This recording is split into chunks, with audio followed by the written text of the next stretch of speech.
The sands stretched endlessly, red and gold under the dying light of the sun. Twilight lay across the dunes like a heavy blanket, muffling the sharpness of the wasteland. The desert here, called by many names but remembered most often as the Crimson Sands, shimmered with heat that had not yet left the earth. Grains of sand, still warm from the day, whispered softly as they shifted in the cooling wind. From a distance, the horizon seemed empty, vacant, even lifeless. But if one listened closely, there was sound everywhere. The faint murmur of cicadas hidden in scrub, the brittle crackle of saltbrush, the creak of weathered metal half buried in dust. And somewhere within this vastness, a fire burned. It was not a bonfire of fury, nor the roar of an unruly camp. It was a small circle of coals, just enough to give warmth and light without drawing too much attention. Around it sat figures, raiders, as the world might call them, though that word is often spoken with images of chaos and fear. Here, however, they were quieter. The fire did not illuminate savagery. Instead, it revealed ritual. A woman with braided hair and dust-stained leathers knelt by the flames, slowly arranging strips of cloth to dry. Nearby, a man used a sharpened nail to mend the sole of his boot, patient with every stitch. Another checked water gourds, ensuring each had enough to last until morning. These were not frantic motions, but practiced ones, repeated countless times across countless evenings. The camp itself was modest. A ring of bedrolls unrolled upon the sand, a makeshift windbreak of scavenged sheet metal propped upright, and a line of scavenged tin cans rattling softly on cord. An early warning against wandering creatures, or less often, other travelers. The desert was no place for noise. Here, silence was safety. One might expect raiders to fill silence with argument, drunken songs or shouts. But in the Crimson Sands, the desert itself commanded quiet. They obeyed it not out of fear, but from respect. The eldest among them, a weathered figure known only as Brant, sat with a ledger across his knees. Its pages were scavenged from many sources, ruined books, old advertisements, even cut-down posters. But together they formed a record. By firelight, he sketched crude marks, where water had been found, which dunes had shifted, where scavenger tracks had been sighted. To some, this might appear unusual for a raider chief, but Brant's people had long understood that memory written down was a shield stronger than steel. When he finished, he closed the book with care, bound its pages with cord, and set it beside him as though it were a companion. The desert exhaled again, carrying with it the smell of heated sand cooling at last. The raiders leaned back, watching the night emerge star by star. And then, just beyond the edge of their camp, another mark glowed faintly in the moonlight. Painted on a stone, half buried in the sand, was a sigil, simple, circular, drawn in deep red pigment that seemed to catch even the faintest silver light. Its edges were too precise, too freshly refreshed to be relic alone. Someone tended it. Someone, perhaps these very raiders, returned to it again and again. The sigil was not explained. It was not spoken of directly. The raiders, for all their attentiveness to their fire and gear, seemed to carry an unspoken agreement not to draw attention to the mark. But in the stillness, the listener cannot help but notice it, glowing faintly as though holding memory of its own. The desert around them seemed aware of it too. A younger raider, perhaps no older than 20, cast glances at the stone from time to time, his face caught between curiosity and unease. Yet he, like the others, said nothing. It was as if this silence too was a part of their ritual. Time passed slowly. The fire sank lower, until only coals glowed, red as the sands themselves. Raiders lay upon their bedrolls, some already drifting into sleep, others staring upward at the wide, unbroken sky. Stars gathered in constellations, some familiar, others blurred by the shifting haze of radiation that still clung faintly to the higher air. The night deepened. No danger came, no alarms rang, only the steady hush of wind through dunes. In that quiet, the life of the raiders seemed less about raiding and more about enduring, through silence, through ritual, through the careful tending of tools and memory. The sigil on the stone remained, its pigment unmoved by wind. It was not the first time it had been marked, and it would not be the last. It was repainted, week after week, by hands unknown. And so, the chapter leaves us here, in the stillness before the fire dies, in the quiet where raiders are not what one expects, and where a mystery waits upon a stone in the sand. The desert will reveal more at dawn. In the morning, when the fire's ashes are cooled and the ledger is packed away, we will follow them into their day, into the competence of their morning rites, and into the deeper rhythm of their lives among the crimson sands. The desert does not wake quickly. It exhales.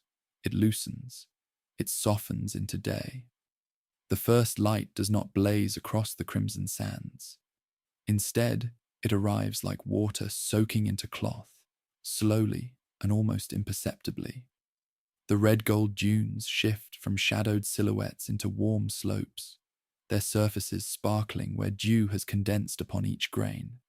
The night wind fades, leaving stillness so complete that even the faintest sound seems magnified. The creak of leather straps, the crunch of sand under a careful heel, the clink of tin against tin. In this quiet, the raiders stir. They do not leap to their feet. They rise gradually, stretching against the chill that lingers before the sun finds its strength. Bedrolls are shaken free of sand, their fabric beaten with practiced motions. Scarves are wound loosely at first, then tightened as the sun grows. Boots are checked, mended stitches tugged firm, laces retied. Every gesture is small, deliberate, repeated 100 mornings before. One raider crouches by the embers of last night's fire. With a steady breath, he coaxes the coals back to life, feeding them with dry brush collected the evening prior. Soon, the faint crackle of flame adds warmth to the air. Over it, a dented kettle of scavenged steel is set to boil. Into the water, they drop shreds of desert herb, a bitter plant whose steam clears the throat and sharpens the senses. The brew is thin, but it is theirs, and it is enough. Nearby, two younger raiders move between bedrolls, shaking out the fabric and folding them tightly. One arranges stones into a pattern, brushing away footprints until the ground looks unmarked. These gestures are not superstition, they are survival. A camp that leaves no trail is a camp less likely to be followed. The leader, Brant, is again with his ledger. He writes not hurriedly, but with patience, as though each mark extends a lifeline. He notes the weather, the direction of last night's wind, and the location of the sigil they camped beside. His handwriting is uneven, drifting between careful lines and hurried scratches, but each entry carries weight. What use does a raider have for such a book? Outsiders would not understand. But here, in the crimson sands, memory written down is a safeguard.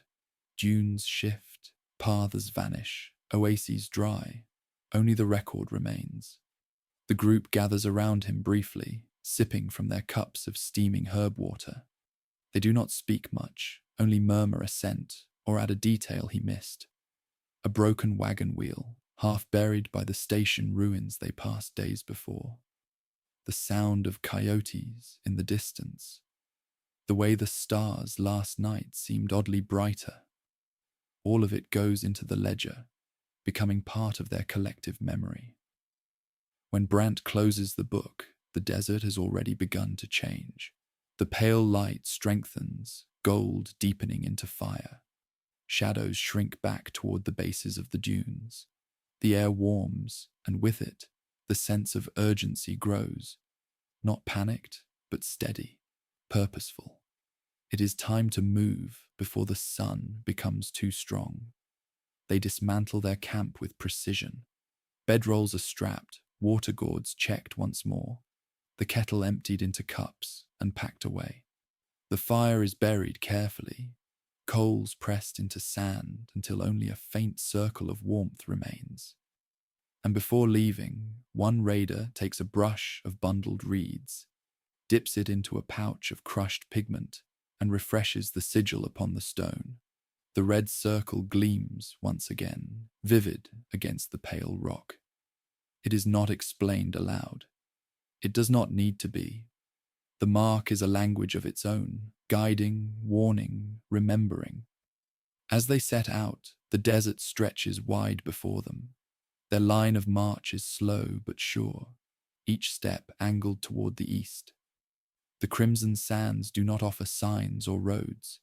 They shift with every storm, yet the raiders walk as if guided by something deeper, the memory of their own, markers, the knowledge of their leader's ledger, and perhaps the invisible pull of stories told long before.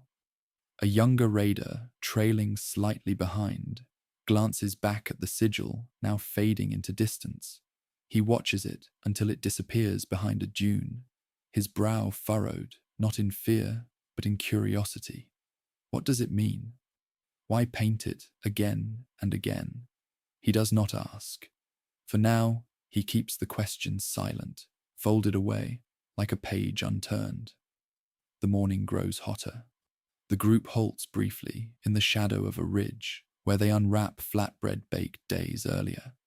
It is dry, almost brittle, but dipped into the bitter herb water it softens enough to eat. They share without dispute, each portion measured carefully. These are raiders, yet here there is no fighting over scraps, only the slow, quiet work of keeping one another alive. One raider, younger still, begins humming. The tune is old and without words, carried more by rhythm than melody. Another joins, then another. Soon the group walks eastward, with the hum floating over them, a sound soft as bees in a hollow log. It is not loud enough to disturb the desert's silence. It only adds to it, like a thread stitched into cloth. As the sun climbs higher, the heat presses down like a weight. Scarves are pulled tighter, and water rationed by the smallest sips. Yet there is no panic. Each knows the rhythm of the desert. Travel at dawn, rest by midday, move again at dusk. This pattern has guided them longer than memory, longer than written record. When at last they pause, it is upon another dune where a stone juts out at an angle. Upon it lies another sigil, fresh as the first. The raiders gather briefly, nodding. One touches the mark, then turns away. The meaning is unspoken, yet clear. They are on the right path. And so, the chapter closes here, on the quiet movement of people across sand, guided not by maps or compasses, but by memory, marks, and patience. The desert watches, holding its silence as the raiders press deeper eastward. Ahead lies a faint pattern of stones, not raider-made, their edges too smooth, too ancient. They wait just beyond the horizon, where the crimson sands hold secrets even raiders do not fully understand. The morning rites have ended. The journey has begun. And in Chapter 3, we will follow them closer to learn the language of the sigils and the quiet echoes left in the sand. In the vast stillness of the wasteland, dawn arrived not with the clamour of life, but with the faint sigh of wind brushing over cracked highways and hollow shells of homes. The horizon glowed a pale orange, as if the world itself struggled to remember what morning was supposed to look like. And within that fractured light, the people of Vault 76 continued their quiet pilgrimage, leaving behind the comfortable shadows of their underground refuge and stepping ever deeper into the silence of a ruined America. But silence in the wasteland is never complete. It hums, it lingers, it breathes, and so, Chapter 3 begins with the strange, almost imperceptible voices that followed the vault dwellers. Echoes of those who had once lived here before the bombs fell. Whispers carried by the cracked radios. The derelict billboards and the brittle pages of journals that had somehow survived the firestorm of centuries. Their path led them into a settlement that had once been a proud, bustling suburb of West Virginia. The houses stood shoulder to shoulder, like old comrades who had fought too long in a losing war. Roofs sagged under the weight of time. Windows were little more than jagged mouths yawning into the street. Lawns, once clipped and green, were now seas of rust-colored weeds swaying in the still morning air. The vault dwellers walked slowly, reverently, as if afraid that even their footsteps might disturb what little remained. Amara, who often carried herself as the group's chronicler, paused before a mailbox leaning half-broken on its post. With careful hands, she pried it open and discovered letters still inside, their envelopes yellowed but intact. She read aloud in a hushed voice, "Dear Robert, we are going to be fine. The news says the shelters will open soon. Don't worry about me and the kids. Just come home safe." Her voice trailed off into silence, and for a long while, none of them moved. In the fragile paper, they could almost hear the heartbeat of another life, one that had once believed in tomorrow. Ezra, the youngest of their band, touched the crumbling wood of the house nearest the mailbox and whispered, "They never got the chance." It was not a dramatic moment. It was not sharp or sudden. It was simply the quiet realization that everywhere they walked among ghosts. Further into the neighborhood, an old ham radio crackled faintly from inside a garage. Its antenna bent and rusted, its casing covered in ash. Yet somehow, miraculously, it still worked. A soft, distorted voice bled through the static, half music, half memory. "This is WNCR. The finest in classic hits."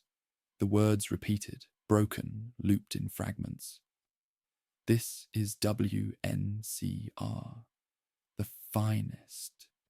The dwellers gathered close, listening as if it were a message meant for them. For a fleeting instant, the garage seemed to glow with invisible warmth, as though the house itself longed to welcome its guests. The music, distorted, stuttering, was a song no one could fully recognize. Yet its rhythm seemed familiar, echoing somewhere deep in their bones. Jonah, the oldest among them, turned the dial gently, but found nothing beyond the looping fragment. He smiled, though his eyes betrayed a sorrow. "Even machines don't know when to let go," he murmured. They did not switch the radio off. They simply left it humming, allowing its broken voice to remain in the air like an offering to the dead. At the edge of the neighborhood stood a schoolhouse, its bell tower cracked but still upright, pointing like a finger to the heavens. The vault. Dwellers entered cautiously, their lanterns casting shadows across faded murals of smiling children and painted alphabets.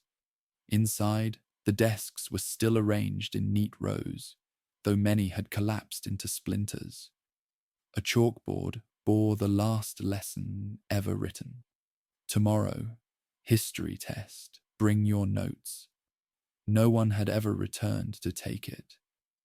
Amara walked down the aisle, her fingertips brushing across the surfaces of the desks. Beneath one desk, carved in childish script, were the words, "Timmy plus Sarah equals best friends forever." She lingered there, staring at the simple message, and thought of the vault children back home, safe, sheltered, blissfully unaware of the world above.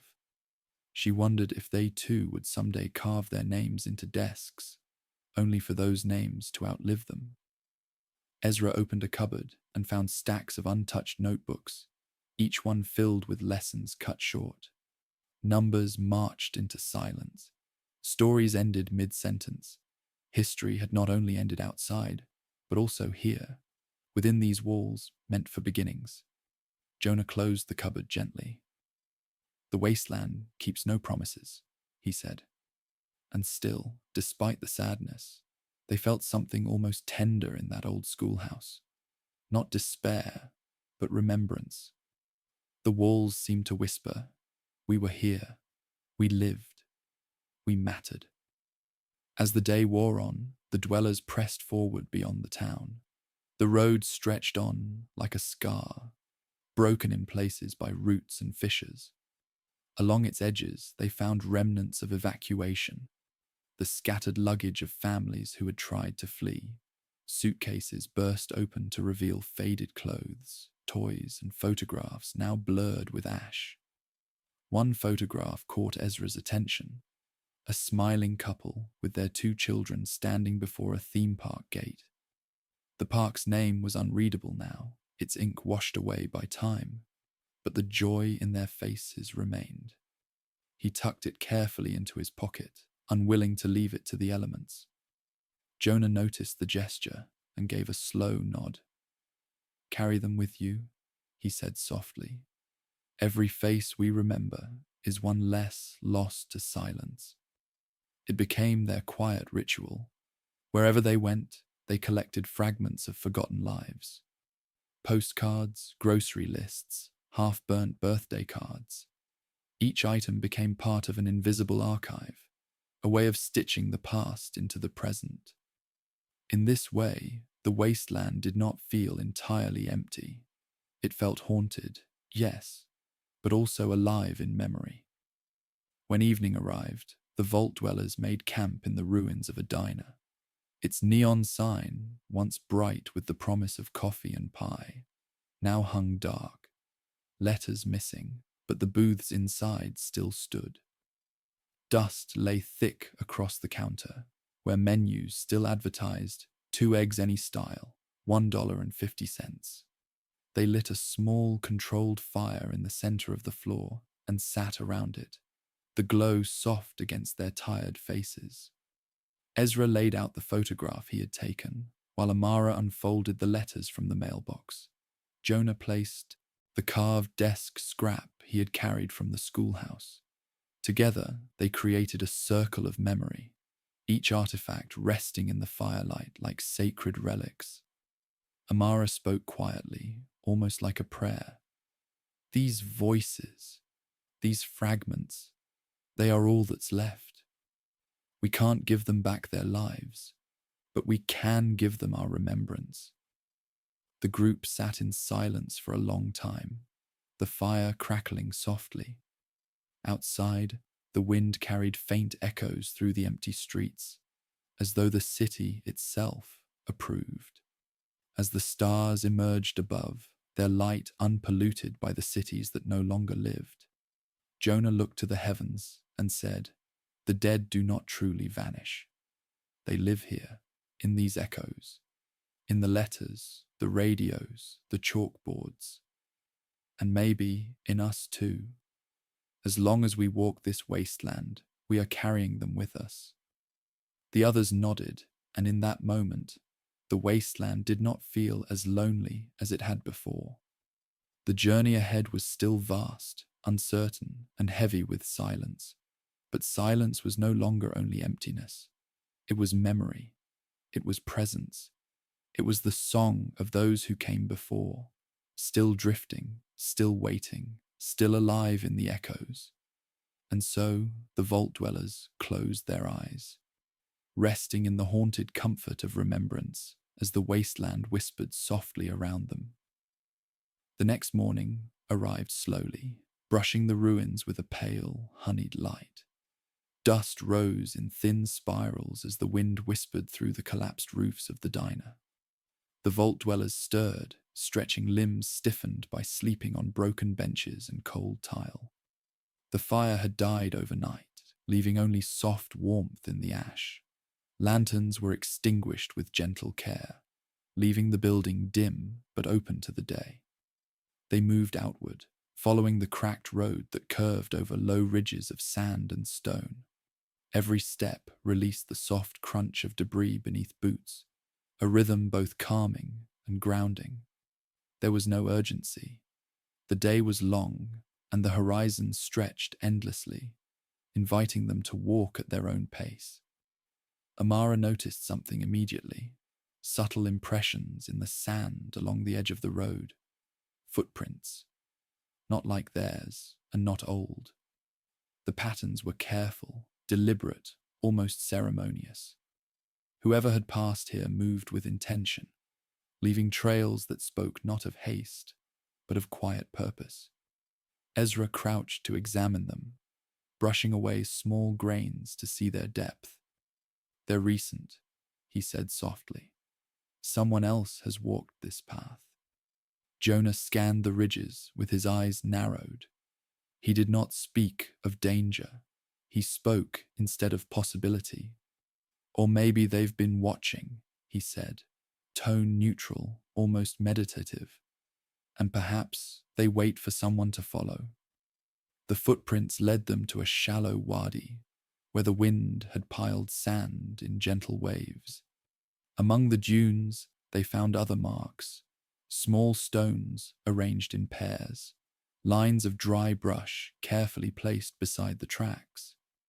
The arrangement was methodical.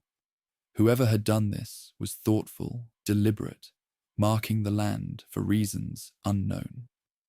Brant paused, his hands resting on the straps of his pack.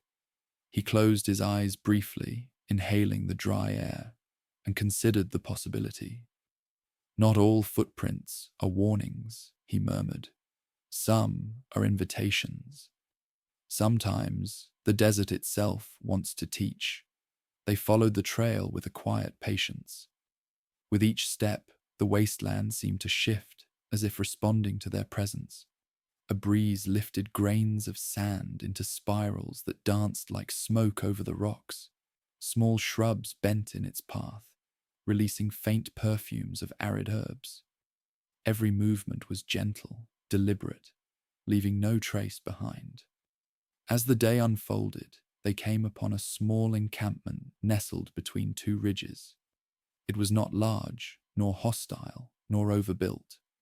A single lean-to of scavenged metal sheets and cloth, a circle of stones for fire, and a few scattered tools suggested careful, minimalist habitation. The footprints from the road led directly to this spot.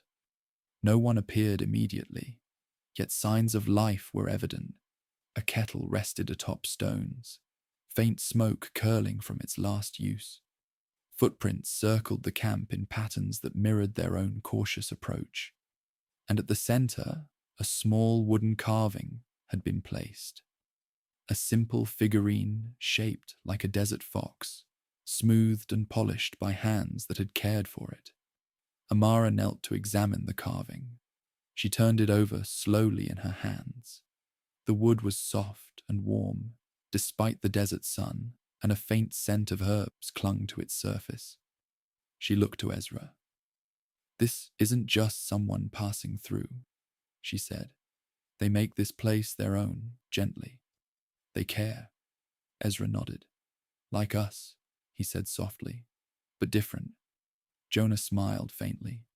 "We are not alone," he observed, "and perhaps that is enough to know, for now, that there are others with their own rhythms, their own rituals, walking the sands alongside us." The vault dwellers set camp a short distance away, respecting the space already tended. They unrolled bedrolls and prepared a small fire. In the soft light, they ate quietly, sharing the flatbread they had rationed carefully. Conversation was minimal, but their thoughts were full, occupied with the presence of these other travelers whose footsteps whispered of kindness, order, and intent. In the late afternoon, Amara and Ezra approached the edges of the neighboring encampment, moving slowly to observe without intrusion. A figure emerged, tall and deliberate, carrying a bundle of dry herbs. The stranger's movements were measured, not wary, not rushed. The person paused, noticing the dwellers, but did not startle. Instead, they gave a gentle nod, a greeting as subtle as the wind. The vault dwellers responded in kind. No words were exchanged yet. They simply acknowledged the shared understanding that the desert is alive with stories, and that even strangers may leave marks in its sand that carry meaning. As the sun dipped lower, the horizon burned with soft orange and violet hues, and the dunes themselves seemed to shimmer like molten metal. Shadows lengthened, wrapping around each rock and mound in delicate gradients. The travelers returned to their own camp, laying out bedrolls and preparing for the cool night ahead. By the firelight, they reflected on the quiet discoveries of the day. Footprints, carvings, arrangements of stones, all gentle messages of life continuing in careful, deliberate ways. There were mysteries here, yes, but not dangers, only possibilities. Brant opened his ledger and sketched the positions of the tracks, marking the approximate timing of passage and the curious arrangements of stones. "This is more than coincidence," he said quietly. "And yet, it is not peril. There is intention here, not threat." Ezra looked to the west, where the dunes rolled endlessly, golden and quiet in the twilight. "Do you think we will meet them?" he asked, voice soft, almost hesitant. Jonah shook his head with a faint smile. "Perhaps," he said. "Or perhaps we will simply learn their language without ever speaking aloud. That is enough for today. That is enough for now." Night settled slowly, carrying a soft hush over the desert. Stars began to appear, one by one, their light steady and patient, undisturbed by wind or cloud. The dunes exhaled their warmth, and the air cooled to a gentle calm. In their camp, the vault dwellers lay upon their bedrolls, listening to the faint, deliberate noises of the neighboring encampment, the careful stacking of stones, the muted rustle of a blanket, the soft patter of steps in sand. And in the quiet, a realization settled over them. The wasteland is never truly empty. Footprints are never meaningless. Every mark in the sand is a story, a memory, an invitation to understand. In the soft fold of night, they drifted to sleep, cradled by the desert's gentle patterns, ready for the revelations tomorrow might bring. And tomorrow they would follow the echoes further, tracing the careful movements of others who walked the crimson sands, learning from the quiet competence etched into the very land beneath their feet. Morning came slowly over the dunes, pale light spilling like liquid honey over the rolling crimson sands. The vault dwellers rose as usual, stretching against the stiffness of sleep and shaking the fine dust from their clothing. Their fire had been carefully extinguished the previous night, leaving only the soft warmth in the ash. The wind carried faint whirls of sand that danced lazily across the dunes, glinting in the early sun. It was a quiet day, the kind that asked one only to observe and follow. Brant unfolded the ledger, noting the tracks left behind by the unknown travelers. He ran his fingers lightly across the lines and circles he had drawn in the previous days. The marks were not chaotic. There was order here, subtle and deliberate, repeating like a secret rhythm woven into the landscape. "See here," he said softly, pointing to the series of small stones aligned beside footprints. "This pattern repeats itself, with slight variations. Someone is leaving a code, or perhaps a message. Either way, it is meant to be read carefully. Amara crouched beside him, shading her eyes against the sun. She traced the shapes in the sand, noting their spacing and alignment. The curves and angles were familiar, yet unfamiliar, like words remembered only in dreams. "It's almost musical," she whispered, "a rhythm of intention."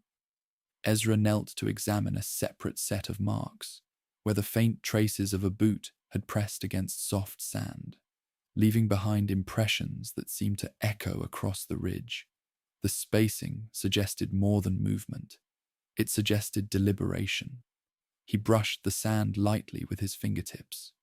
"Not footprints alone," he murmured. "Steps arranged with care. Someone has been teaching the desert to speak." The group moved along the trail with careful attention, leaving no imprint of their own, except the gentle impressions of cautious boots. With every step, they encountered more stones placed in orderly lines, more signs subtly drawn into the sand, and, here and there, small carvings on the occasional rock. An abstract fox, a coiled spiral, or a series of concentric circles. The symbols were repeated enough to suggest continuity, yet always just different enough to maintain curiosity. The desert around them seemed to listen. Wind carried the faintest sound of shifting sand, circling around ridges, whispering through sparse shrubs. Even the sunlight felt attentive, tracing the patterns, highlighting edges of stones, casting shadows that made each mark seem to glow softly. They paused near a ridge where the footprints and symbols converged. There, the sand was smoothed as if someone had kneaded it, leaving only a single, freshly drawn sigil, a circle enclosing a spiral that seemed to move inward endlessly. Brant knelt, studying it for long moments, before reaching into his pack for a scrap of charcoal. He added a small line beside the spiral, carefully noting its placement. "This is a language," he said quietly, "but it is patient. It does not demand immediate understanding. It is a story unfolding slowly, at its own pace." Ezra picked up a small stone from the trail and placed it beside the spiral, almost reflexively, following the rhythm of the markings. Each gesture felt ceremonial, almost ritualistic, as if participating in an unspoken conversation across space and time. Amara glanced around the ridge, letting her gaze linger on distant dunes that shimmered in the heat.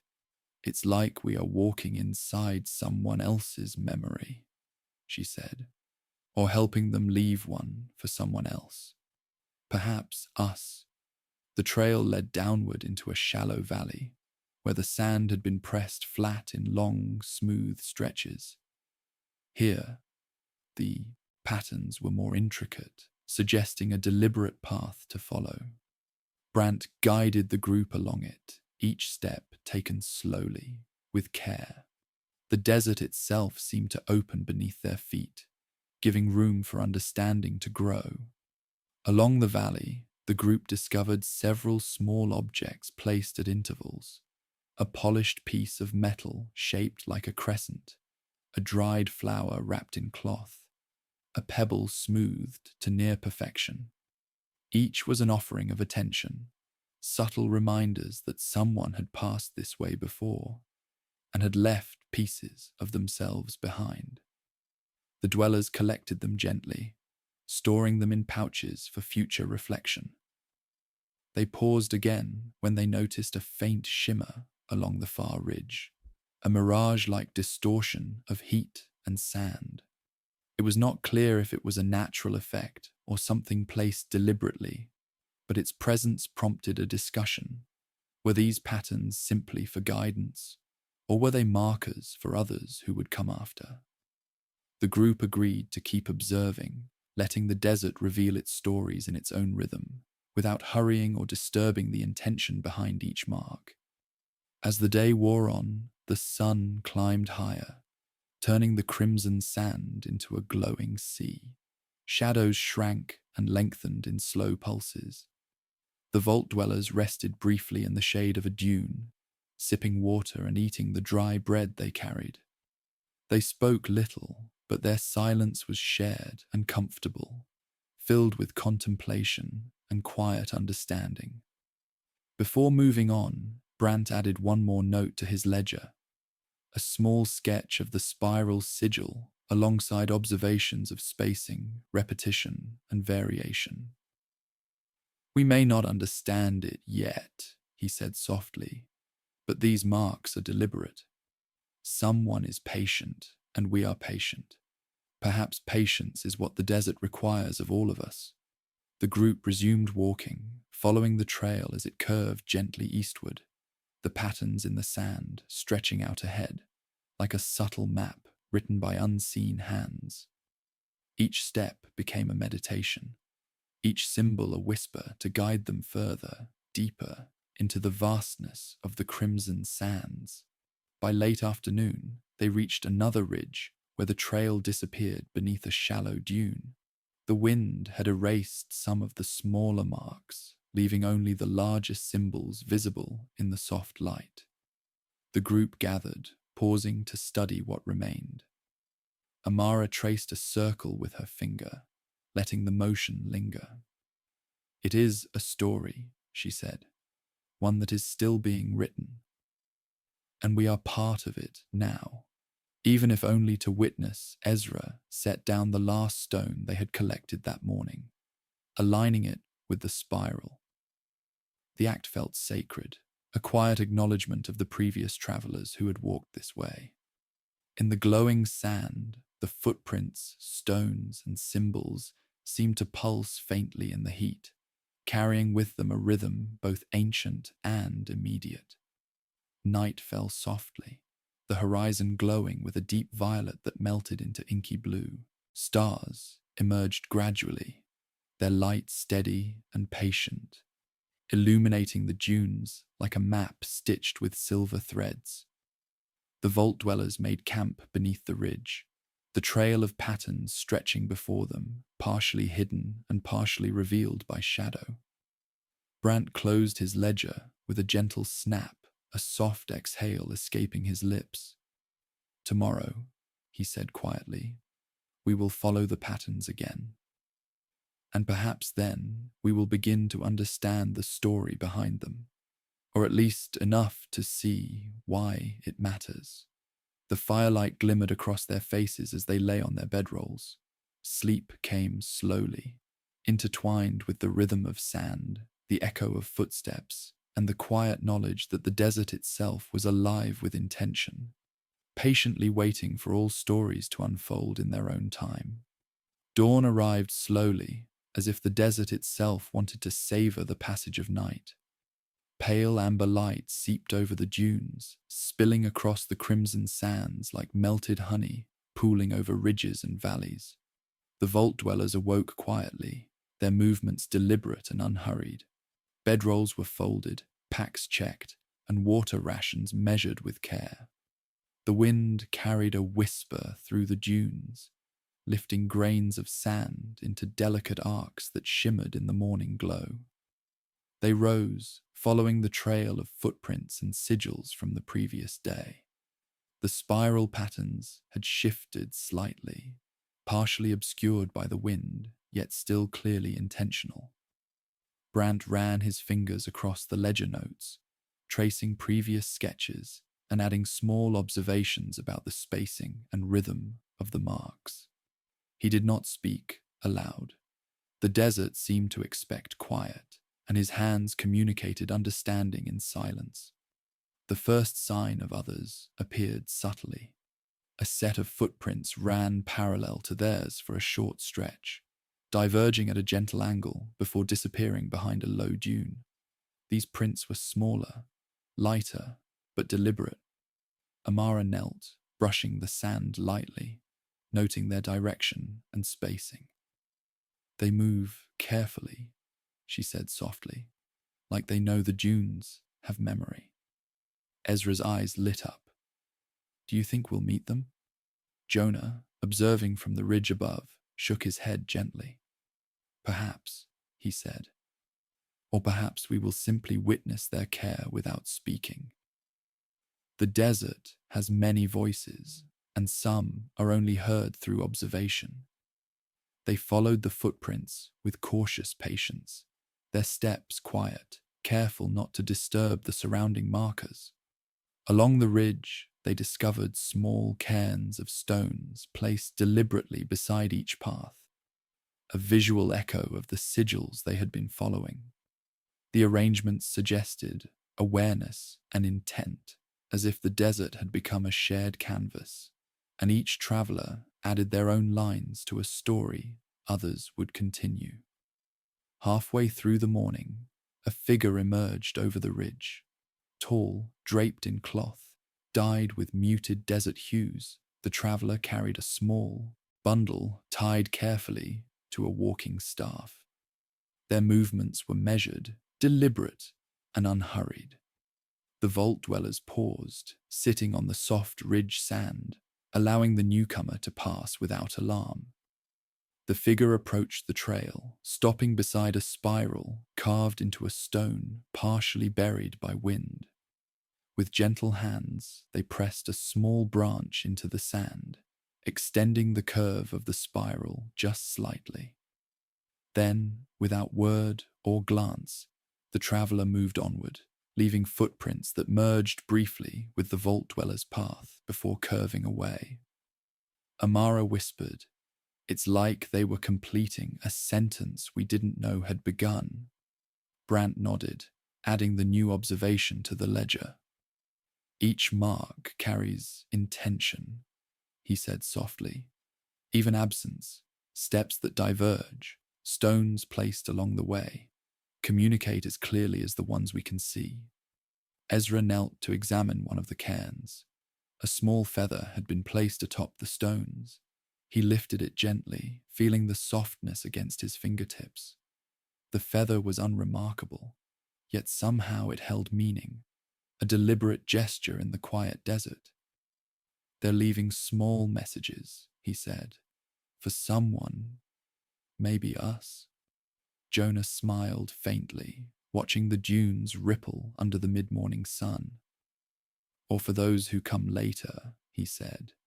"The desert keeps no hurry. It is patient, and so are those who respect it." The group continued along the trail, following footprints that sometimes converged, sometimes diverged, and always carried subtle hints of intention. Each new symbol, cairn, and trace offered them a soft lesson in reading the desert's language. They observed, copied, and preserved, building an invisible conversation across the dunes. By mid-afternoon, they reached a shallow canyon where the other travelers had paused. Smoke curled lazily from a small fire pit, and scattered around it were stones aligned into intricate patterns. The vault dwellers did not enter immediately. Instead, they observed from a distance, noting the quiet order of the site. Every tool, every line in the sand, every carefully positioned stone seemed to reflect respect for the land, for passage, and perhaps for the vault dwellers themselves. Ezra whispered, "They're here, and yet not here.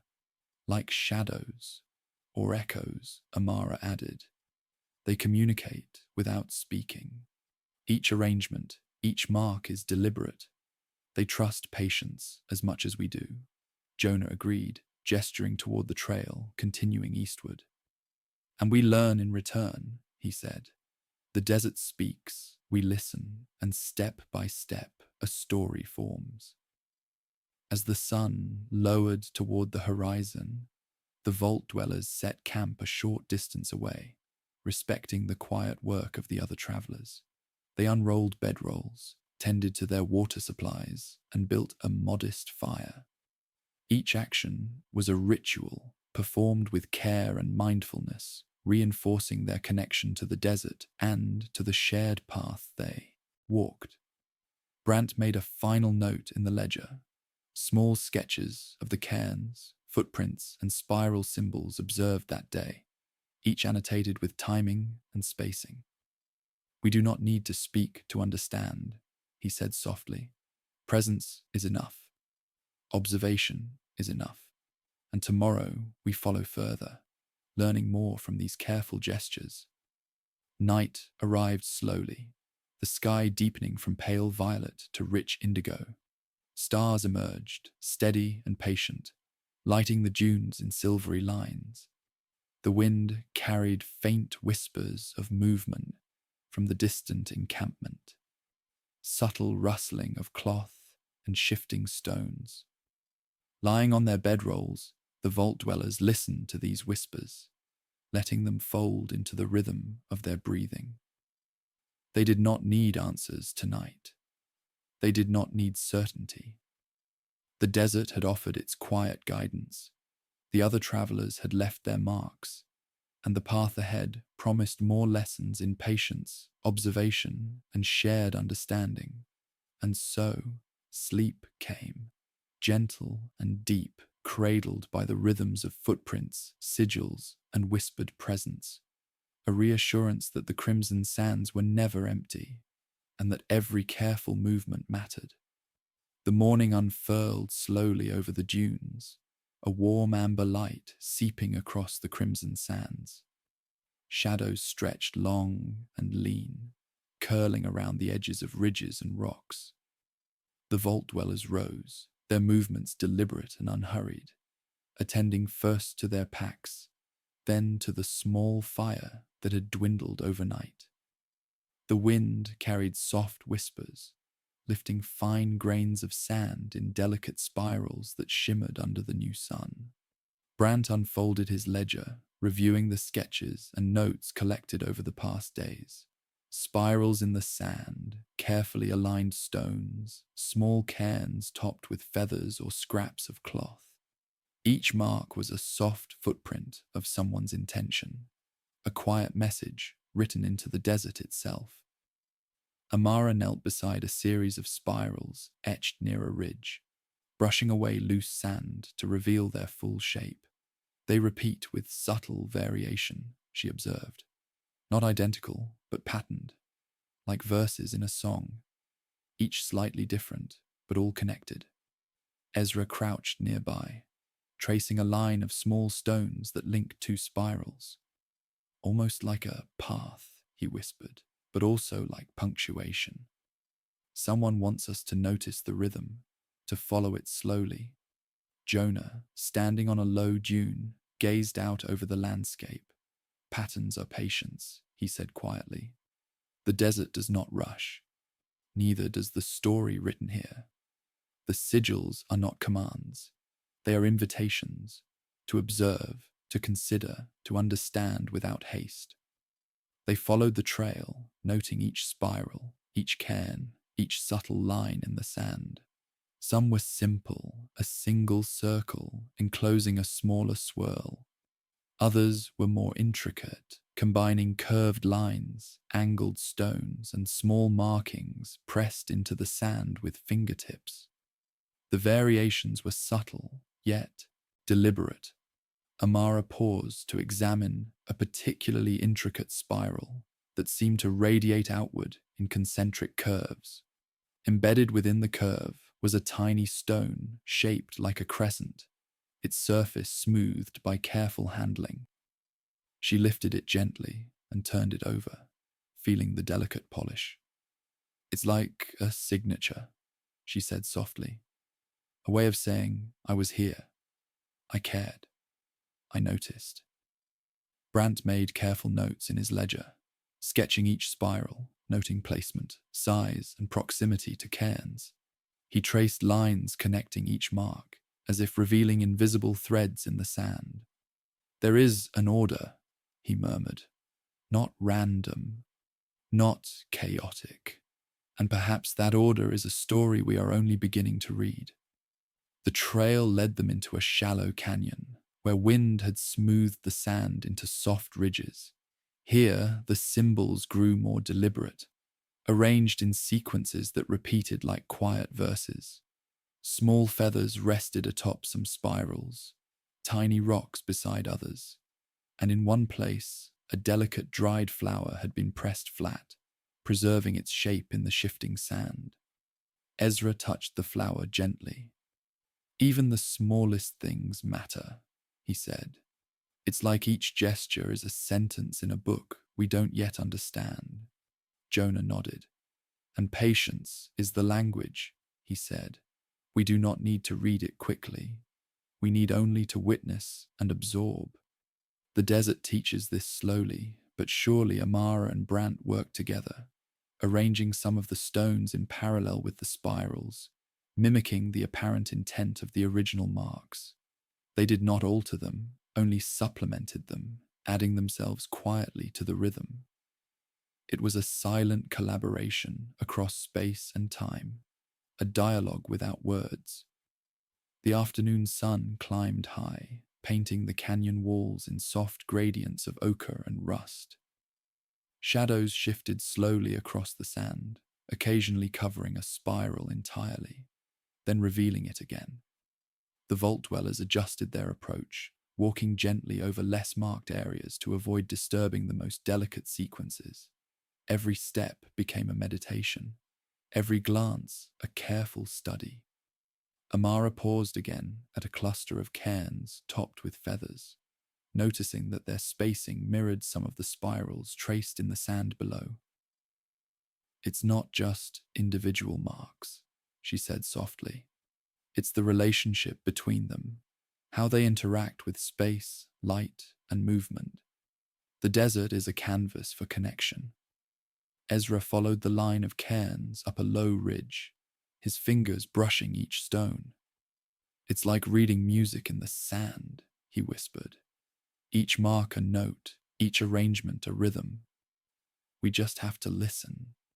Brant closed his ledger briefly, letting the sun warm his hands. "Listening," he said, "is exactly what we've been doing all along. The footprints, the spirals, the cairns, they are quiet teachers, and we are learning step by step." As the day gave way to late afternoon, the vault dwellers arrived at another ridge where the symbols and cairns appeared to converge. The patterns suggested a center, a place of attention, though nothing overtly remarkable marked it. No structures, no fire pits, only sand and wind shaping the dunes in soft curves. Jonah gazed at the spot for a long moment. "It is not a destination," he said finally. "It is a focus, a reminder that the journey itself matters. The care, the observation, the patience. These are the lessons the desert offers." Amara crouched beside the largest spiral, brushing it gently to reveal its full form.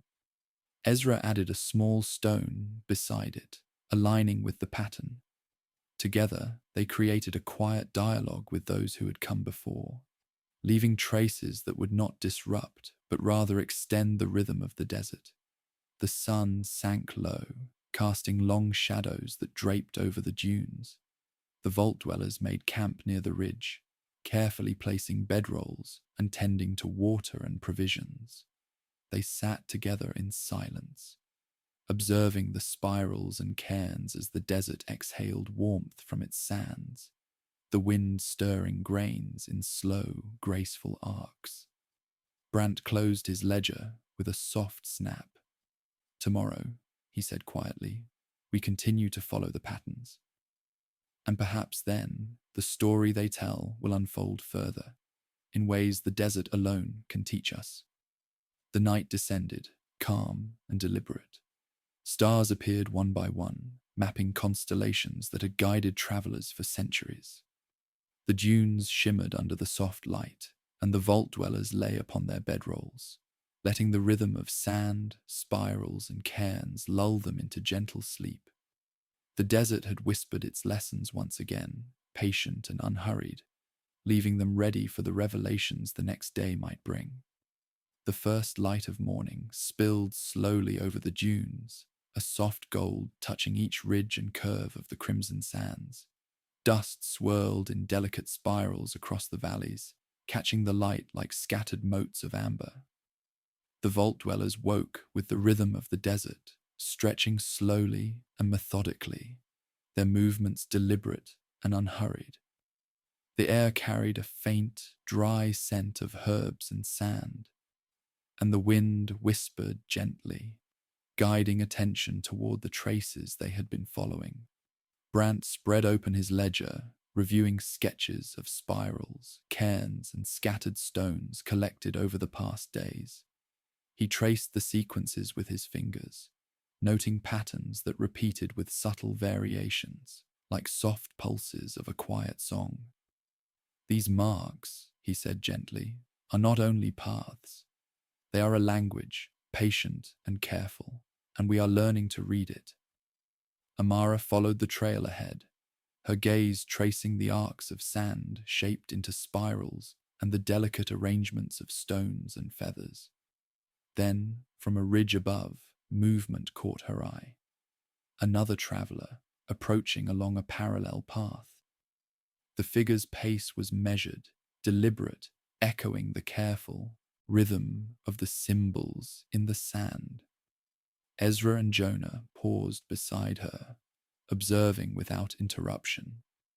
There was no tension in the air, only curiosity and quiet acknowledgement.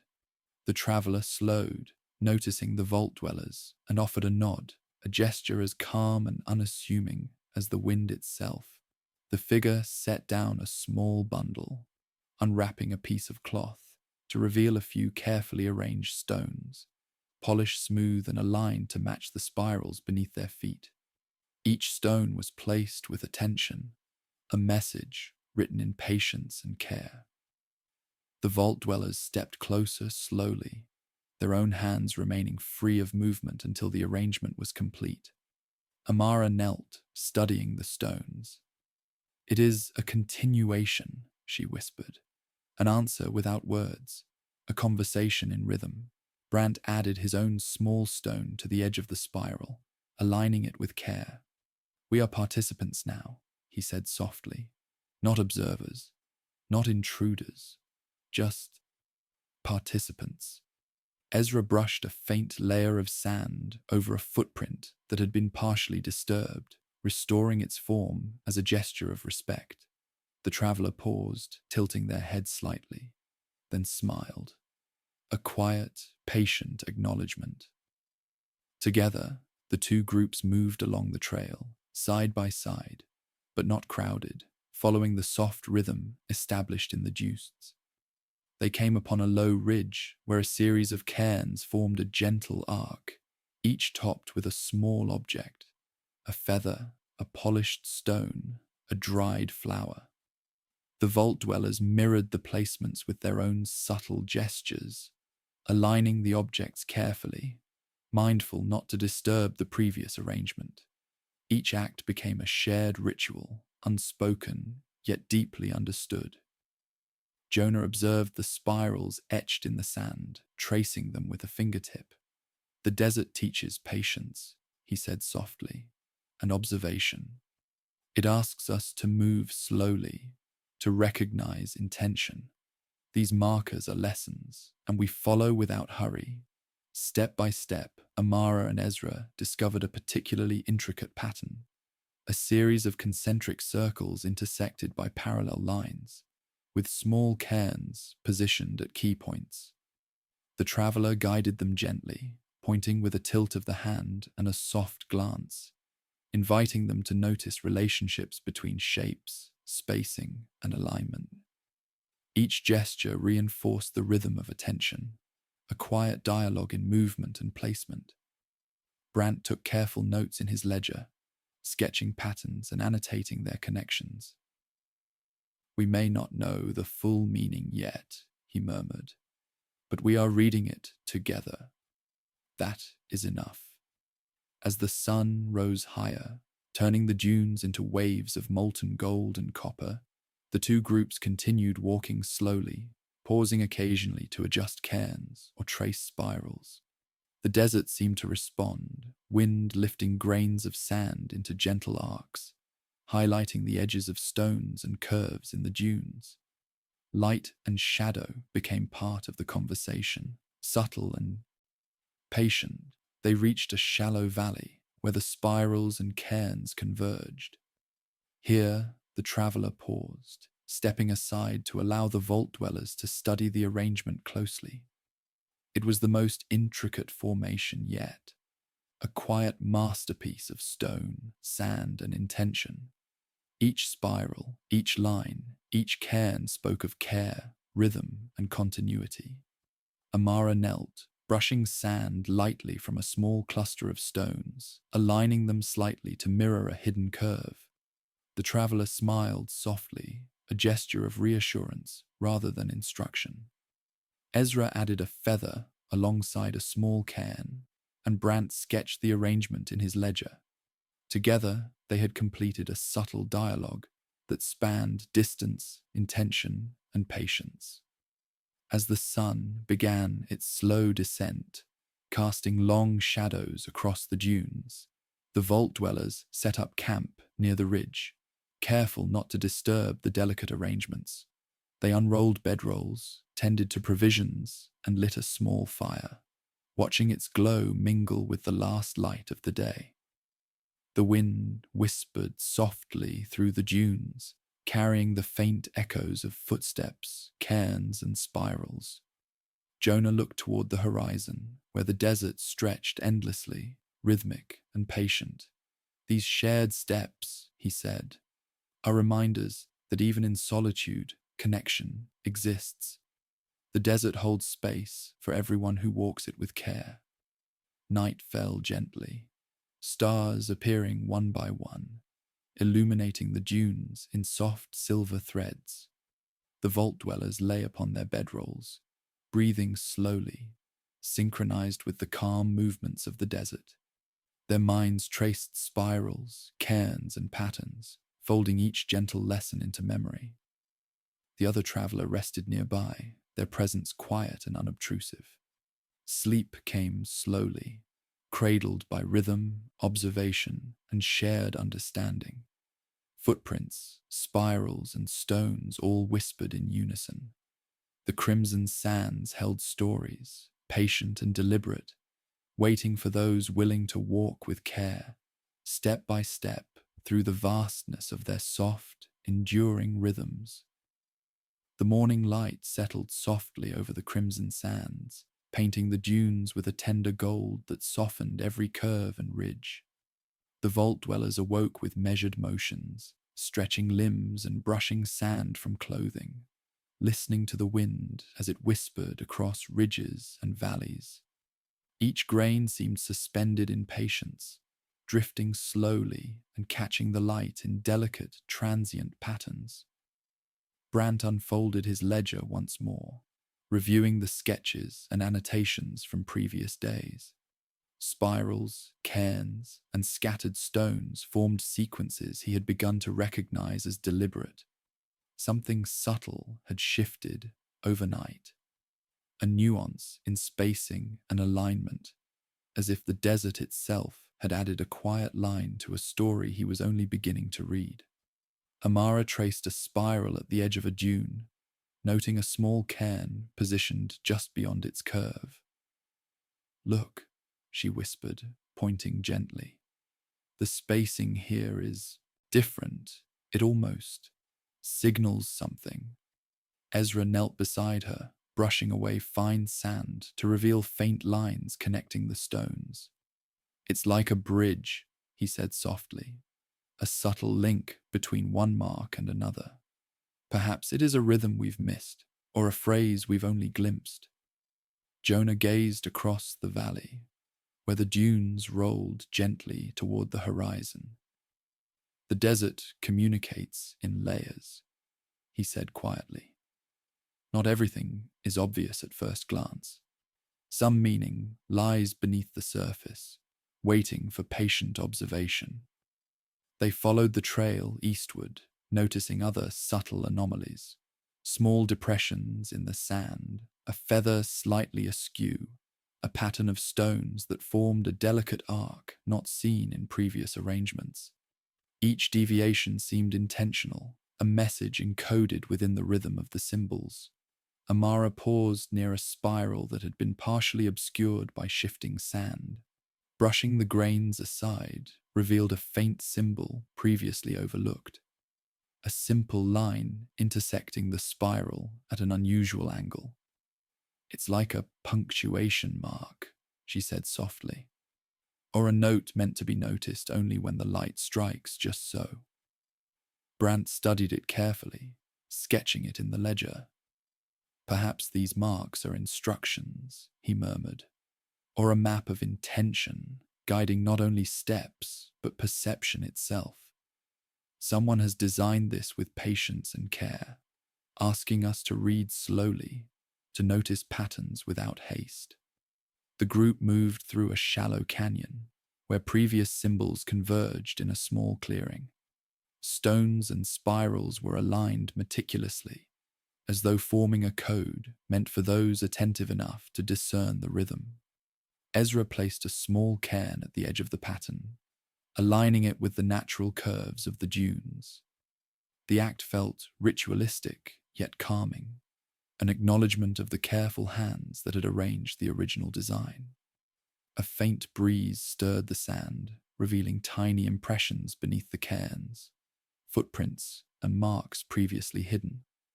Amara knelt, studying their spacing and orientation. "These are deliberate," she said, "a sequence of gestures, almost like a story told in shadows and lines." Brant nodded, tracing the lines in his ledger. "The desert has patience, and so must we. Each mark is a syllable, each spiral a phrase. Together they form a message, subtle and enduring." Jonah added softly, "We may not read it fully today, but noticing is the first step. Witnessing is part of understanding. The rhythm of intention is as important as the final meaning." The vault dwellers spent the afternoon following these subtle hints, observing the smallest shifts in spacing, the faintest lines connecting spirals and cairns, and the carefully placed objects along the trail. The desert seemed to respond, wind lifting grains into arcs that highlighted the edges of stones and curves of spirals, drawing attention to details that might otherwise have been missed. As the sun began to descend, casting long, soft shadows over the dunes, the vault dwellers paused near a low ridge where the patterns converged into a small, intricate design. It combined spirals, lines, and carefully placed stones in a formation more complex than anything they had seen before. The other travelers had left their own subtle touches, enhancing the rhythm with small gestures of care. A feather here, a polished stone there, a tiny arc in the sand. Amara knelt, tracing the lines with her fingers, while Ezra adjusted a stone to mirror the original pattern. Brant made careful sketches in the ledger, annotating each mark and noting possible connections. "We are learning the language," he said softly, "one patient observation at a time." The wind shifted again, lifting grains of sand to shimmer faintly under the setting sun. The dunes seemed alive with quiet intention, each ripple reflecting not only the movement of air, but the careful choreography of travelers past and present. As night settled, stars emerged slowly, appearing one by one, their light steady and patient. The vault dwellers prepared a small fire, tending to provisions and arranging bedrolls with care. The desert whispered its quiet lessons in the wind, a soft rhythm of intention and observation that carried through the dunes. Lying on their bedrolls, the vault dwellers reflected on the subtle messages they had witnessed. Footprints, spirals, and cairns spoke in a quiet, deliberate language, one that required patience, mindfulness, and attention to rhythm. Sleep came gently, folded into the patterns, the hidden echoes of the desert guiding their rest, promising that tomorrow would reveal another layer of the story, if only they continued to watch with care. The early light of dawn stretched softly across the crimson sands, brushing the dunes with tender hues of amber and rose. The vault dwellers rose with the rhythm of the desert, stretching slowly and methodically, allowing each movement to unfold like a quiet ritual.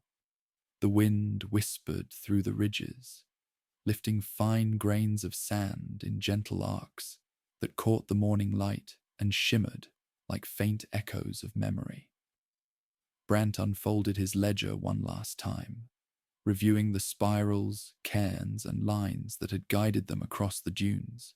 Each mark, each careful placement of stone or feather, had been a patient gesture from those who came before. Now, the sequence of symbols led toward a ridge in the distance, a convergence point that the desert had shaped for patient travelers to discover. Amara adjusted the strap of her pack, following the trail of footprints and spirals with careful attention. "We're close," she whispered.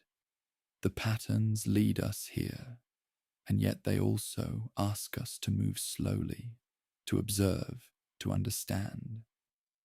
Ezra walked beside her, brushing away loose sand from a spiral that had shifted overnight. "Every step is deliberate," he said softly. "Even the smallest detail matters. The rhythm continues until we notice it fully." Jonah, walking a few paces ahead, paused on a low ridge. From this vantage point, the dunes stretched endlessly, each curve and shadow softened by the morning light. He gestured for the group to stop. Below, at the center of a shallow valley, the converging spirals formed an intricate, almost meditative arrangement of stones, feathers, and faint depressions in the sand. The layout was deliberate, symmetrical, and entirely calm, a final statement of patience and care. Amara knelt near the largest spiral, brushing sand lightly from its edge. Small stones aligned perfectly with the curve of the spiral, each placed with quiet intention. She reached out to add a feather she had carried from the first cairn, positioning it gently alongside the pattern. The gesture felt ceremonial yet restful, a quiet acknowledgement rather than an intrusion. Ezra traced the lines connecting the spirals, feeling the subtle rhythm of the arrangement. "It's like music," he whispered.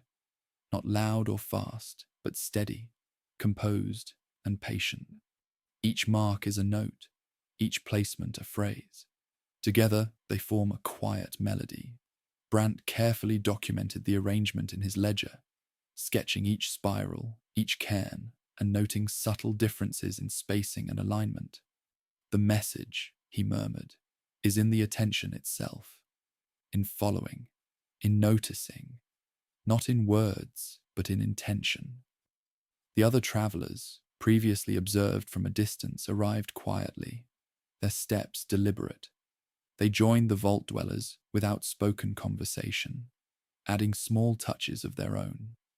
A feather here, a tiny stone there, preserving the rhythm already established. There was no urgency, no demand for recognition, only a shared understanding, a communion through careful, deliberate movement. Jonah watched the entire sequence unfold from the ridge. "The desert holds no hurry," he said softly. "It asks for patience, observation, and care. And those who listen, who follow quietly, are rewarded with insight that cannot be rushed or forced." The sun climbed higher, warming the dunes, illuminating the intricate arrangement in a soft, golden light. Shadows shifted gently over the spirals and cairns, emphasizing the careful geometry, the subtle relationships between each element. It was a work of patience, a quiet monument to observation, and a testament to the care that could exist in the most unassuming places. Amara, Ezra, and Brant stepped back to absorb the full scene, feeling a sense of calm understanding. The spirals and cairns were not a puzzle to solve, nor a secret to uncover.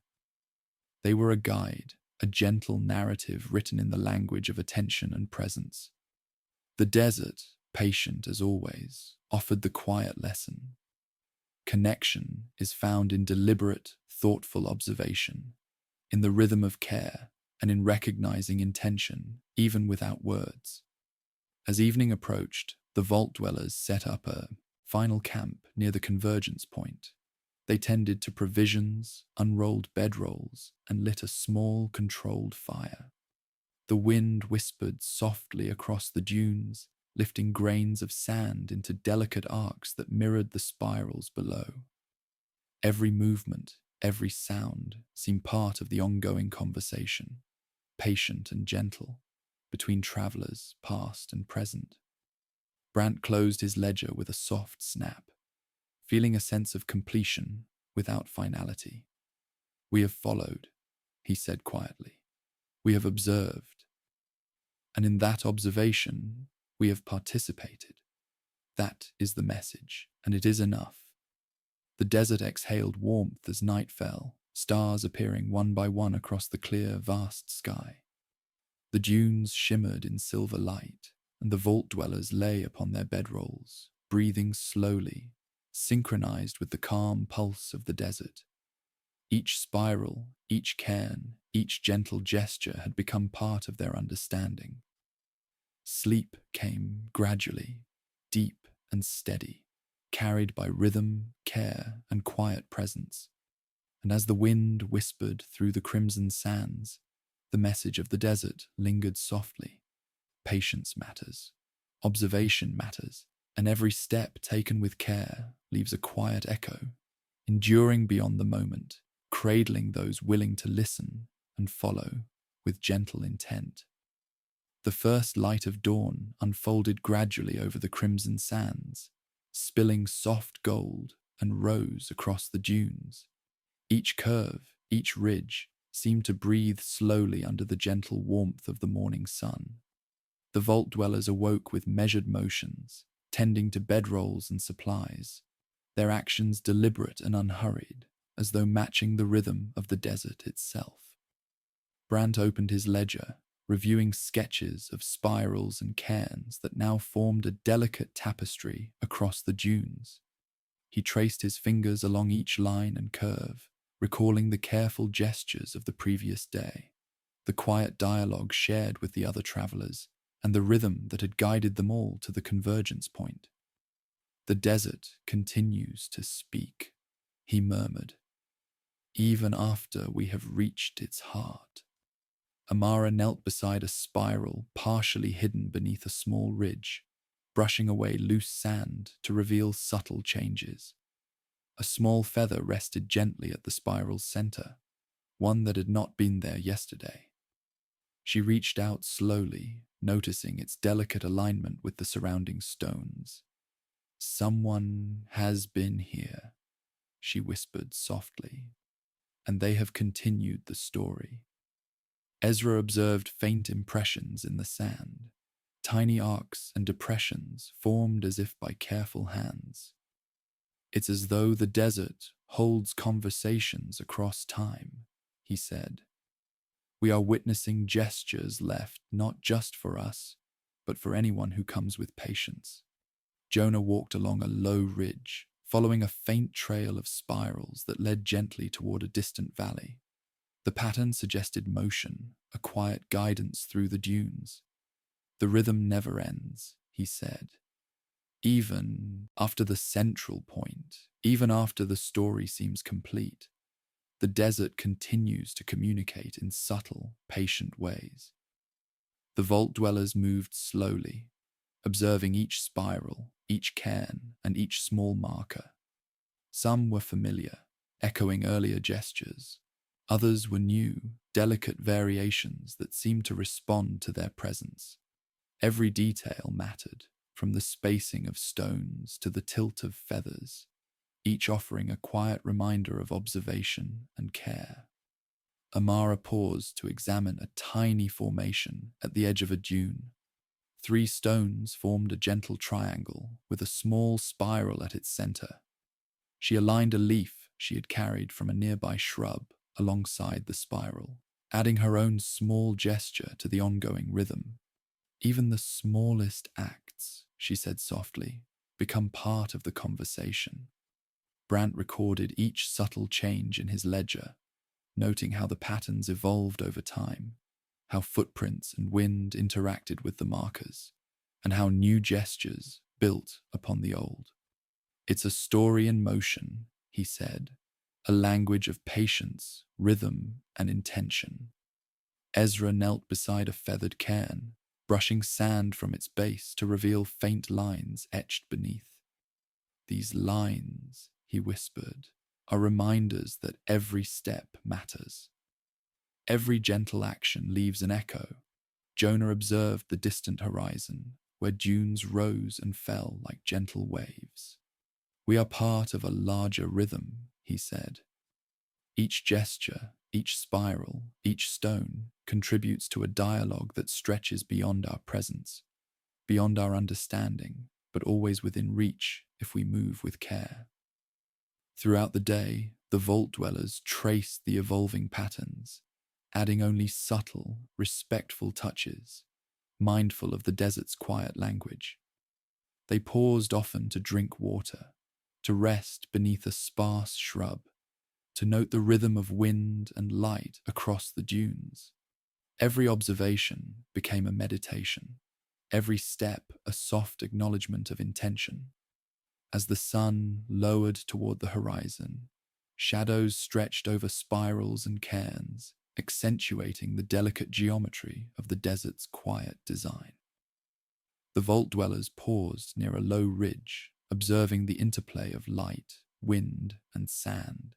Patterns that had seemed static now revealed gentle motion, a soft dance guided by patience and observation.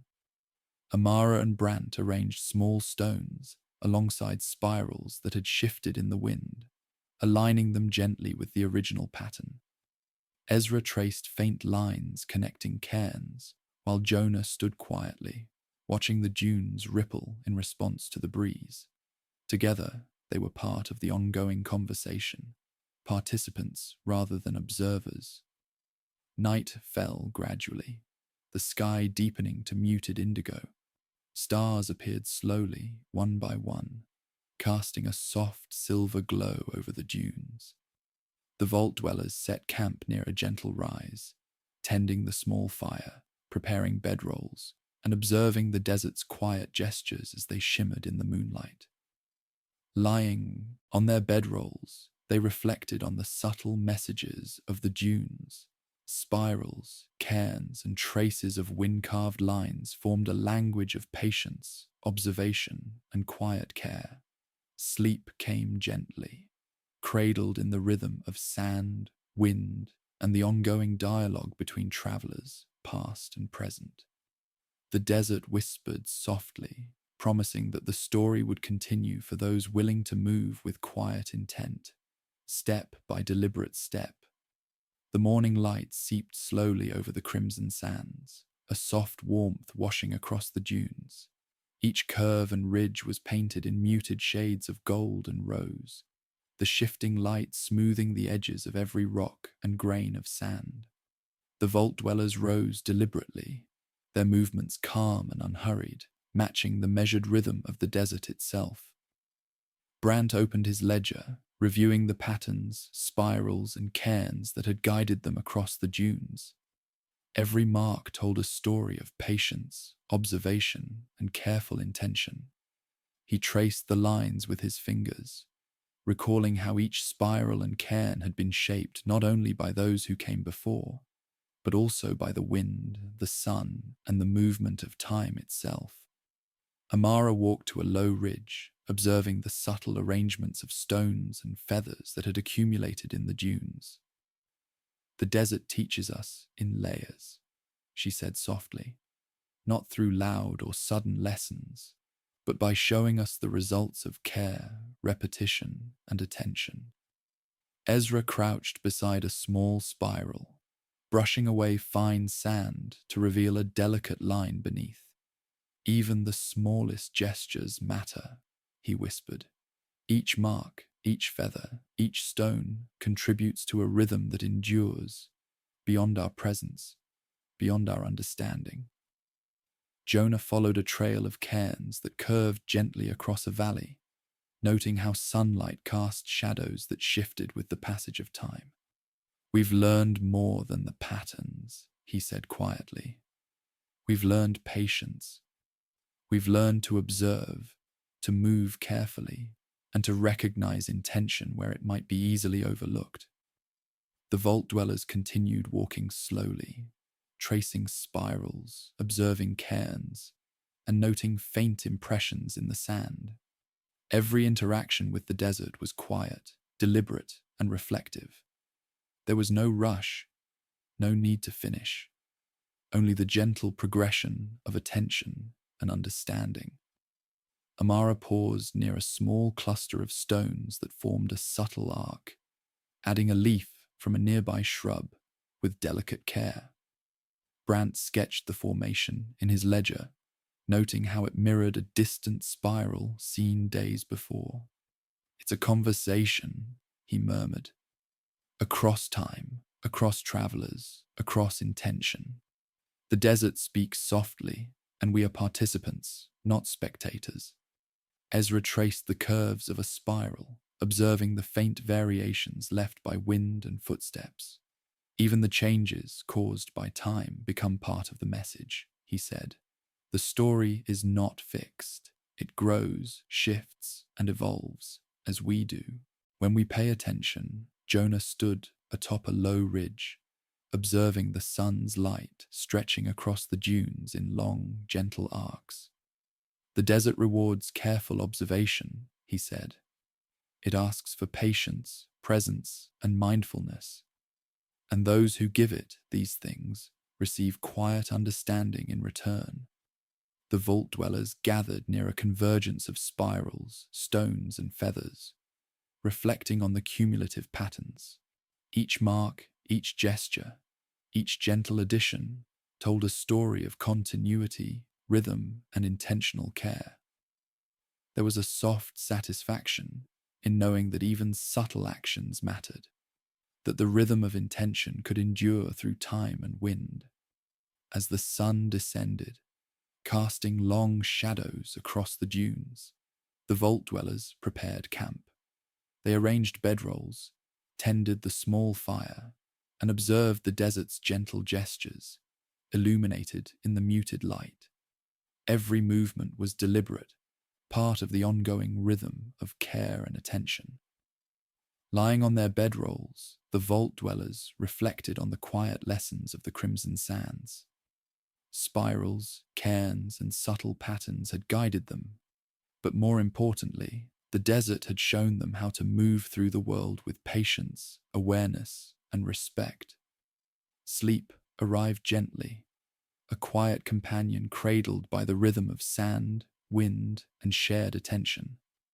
The desert whispered softly in the night, carrying the echoes of all who had walked its dunes, a gentle reminder that careful observation, quiet intention, and deliberate care create lasting impressions, visible not only in the sand, but in the rhythm of one's own steps. The sun rose slowly over the crimson sands, spilling soft amber and rose light across the undulating dunes. Each ridge, each curve, seemed to breathe with quiet patience, carrying whispers of wind and sand in gentle arcs. The vault dwellers awoke with calm, deliberate motions, stretching slowly and brushing fine grains from their clothes and hair. Every movement was unhurried, in harmony with the desert's rhythm. Brant opened his ledger one last time, reviewing the spirals, cairns, and subtle markings that had guided them across the dunes. He traced lines with his fingers, remembering the gentle gestures of other travelers, the careful additions of stones, feathers, and arcs of sand. "Every step we took mattered," he whispered. "Every observation, every touch, part of a conversation that continues quietly, even when we leave." Amara stood on a low ridge, observing the vast patterns stretching across the dunes. Spirals intersected with cairns, footprints merged with lines carved by wind, and subtle arcs connected spaces that had seemed separate. "The desert teaches not just by showing, but by inviting," she said softly. "It asks us to notice, to move gently, and to recognize intention wherever it appears." Ezra followed a trail of spirals that curved toward a distant ridge. Each one seemed to pulse softly under the rising sun, as if breathing along with the wind. Even small gestures endure, he said quietly. The faintest mark, the tiniest addition, becomes part of the rhythm of the desert, carried forward beyond our presence. Jonah paused near a cluster of stones and feathers, arranged carefully in the sand. He knelt, tracing the lines with his fingers, noting subtle connections that had not been visible before. Patience and observation are rewards in themselves, he said. The desert reminds us that understanding is quiet and it grows slowly, with care. Together, the vault dwellers walked toward the convergence point where the largest spirals and cairns met. Each step was deliberate, each gesture reflective. They adjusted a stone here, brushed sand from a spiral there, and occasionally added a feather or leaf, continuing the ongoing dialogue begun by those who had come before. There was no urgency, no need for perfection, only presence and careful attention.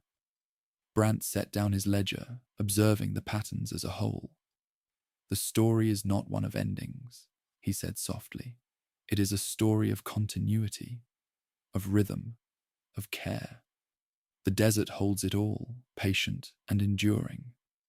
Amara arranged a small cluster of feathers and stones, aligning them with the final spiral. The act felt ceremonial, yet restful, a gentle acknowledgement rather than a conclusion. Ezra traced faint lines connecting distant cairns, noticing how wind and light shaped shadows into subtle extensions of the original patterns. Jonah observed the horizon, where dunes rolled endlessly, carrying whispers of footprints, spirals, and careful gestures. As the sun climbed higher, casting a warm glow over the valley, the vault dwellers paused to breathe slowly, synchronized with the soft rhythm of the desert. The patterns beneath their feet, the arcs of wind-carved sand, the gentle rustle of feathers, all formed a quiet symphony of observation, care, and presence. They prepared a final camp near the central convergence, tending bedrolls and provisions with deliberate calm. The fire they lit flickered softly, its warmth harmonizing with the golden light on the dunes. Each movement was mindful, echoing the lessons of patience, gentle attention, and careful observation that the desert had imparted throughout their journey. Lying on their bedrolls beneath the vast, star-studded sky, the vault dwellers reflected on the quiet teachings of the Crimson Sands. Spirals, cairns, and subtle traces in the sand had guided them. But more importantly, the desert had shown them the value of calm presence, careful observation, and deliberate care. Sleep arrived slowly, cradled by rhythm, wind, and the enduring whispers of the dunes. And as the night settled over the desert, the wind carried the last whisper of the journey, that every gentle act, every attentive observation leaves a quiet echo, a soft imprint on the world, and a patient invitation for those who follow to walk with care, presence, and understanding, step by deliberate step, into the endless rhythm of the Crimson Sands. The early sun poured its soft light across the dunes, illuminating every ridge and valley with a tender golden glow. The vault dwellers stirred slowly, stretching limbs and brushing away the remaining traces of sand from bedrolls. The desert was quiet, yet alive, as if it held a memory of every step, every gentle gesture left upon its surface. Brant opened his ledger, now filled with sketches and careful observations spanning the entirety of their journey. He traced spirals, cairns, and faint trails left by the wind, reflecting on how the desert had guided them step by patient step. "The dunes remember," he whispered softly. "Every small act, every attentive moment is held here, carried in sand and shadow, waiting for those who follow." Amara walked toward a gentle slope, observing patterns formed overnight by the interplay of wind and sun. Small spirals had shifted slightly, subtle arcs created where none had existed before. Change is part of the story, she said quietly. The desert is patient, but it is never stagnant. Observation and care allow us to witness its evolution, quietly, without rush. Ezra knelt beside a cluster of stones, brushing away loose sand to reveal faint impressions beneath. Even time leaves soft marks, he murmured. Footprints, feathers, and stones may shift, but the intention remains. The rhythm endures in subtle ways, even when the eye must search to perceive it. Jonah walked along a low ridge, noticing how shadows stretched across spirals and cairns in gentle arcs. Observation is ongoing, he said, a dialogue that continues across hours, days, and the passing of travelers. The desert does not speak loudly, but it communicates in rhythms that reward those who move with presence. The vault dwellers followed faint trails across the dunes, pausing to note each subtle change. A stone slightly tilted by wind, a feather now aligned with a spiral, a depression in the sand that had shifted imperceptibly. Each detail seemed purposeful, a testament to patience, careful attention, and gentle participation in the ongoing story of the Crimson Sands. Amara adjusted a small spiral at the edge of a ridge, placing a feather carefully alongside a cluster of stones. The gesture felt ceremonial, yet restful, as though acknowledging not only the past travelers, but also the enduring patience of the desert itself. Brant recorded the interaction meticulously in his ledger, noting the subtle rhythms that guided each placement. Ezra traced faint lines connecting distant cairns, observing how wind, light, and shadow influenced perception. The desert is a living chronicle, he said softly. It preserves gestures, small and large, but also allows for quiet evolution. Every attentive step becomes part of its memory. Jonah paused at a vantage point, gazing across the dunes where spirals, cairns, and faint depressions created a delicate network. We are not merely observers, he said, but participants in this ongoing narrative. Each act of attention contributes to the rhythm, ensuring it endures for those who come after us. The vault dwellers spent the afternoon tracing patterns, adding only subtle gestures and recording their observations. They paused often, listening to the soft hiss of wind over sand, feeling the warmth of sunlight and observing shadows shifting across the dunes. The process was meditative, a rhythm of observation, care, and gentle interaction with the desert's quiet story. As evening approached, the sun's light softened and shadows stretched long and gentle across the dunes. The vault dwellers prepared camp, tending fire and provisions, arranging bedrolls with deliberate care. Every motion was slow, considered, and aligned with the ongoing rhythm of the desert. Lying on their bedrolls beneath the emerging stars, the vault dwellers reflected on the lessons of the Crimson Sands. The desert had shown them that every gentle act, every attentive observation, leaves an enduring echo, a soft imprint visible not only in sand, but in memory, understanding, and presence. Sleep came gently, cradled in wind, pattern, and the quiet persistence of time. And as the night deepened, the desert exhaled a soft, patient rhythm, a whisper of continuity, a reminder that care, observation, and intention echo beyond individual steps, woven into the memory of dunes, wind, and wandering travelers. The first light of dawn unfolded across the Crimson Sands, brushing the dunes with delicate strokes of gold, amber, and rose. The desert seemed to breathe with quiet patience, every ridge and curve softened by early light. The vault dwellers rose slowly, their movements unhurried, stretching and brushing away fine grains of sand, their actions harmonizing with the desert's calm rhythm. Brant opened his ledger for the final time, tracing spirals, cairns, and faint impressions that had guided them across the dunes. Each line, each mark, felt alive with the quiet care of countless travelers who had walked here before. "The desert holds all of it," he murmured. "Every careful step, every attentive observation, every gesture of intention remains within its rhythm." Amara walked along a gentle ridge, observing subtle patterns in the sand, where spirals and cairns intertwined with faint depressions shaped by wind. "The desert teaches continuously," she said softly. "Through patient observation, through gentle interaction, and through mindful presence, it communicates in a language of care and rhythm." Ezra knelt beside a small spiral, brushing sand lightly from its edge. "Every gesture endures," he whispered. "Even the smallest stone, the tiniest feather, carries intention into the future. The desert preserves it, silently and patiently."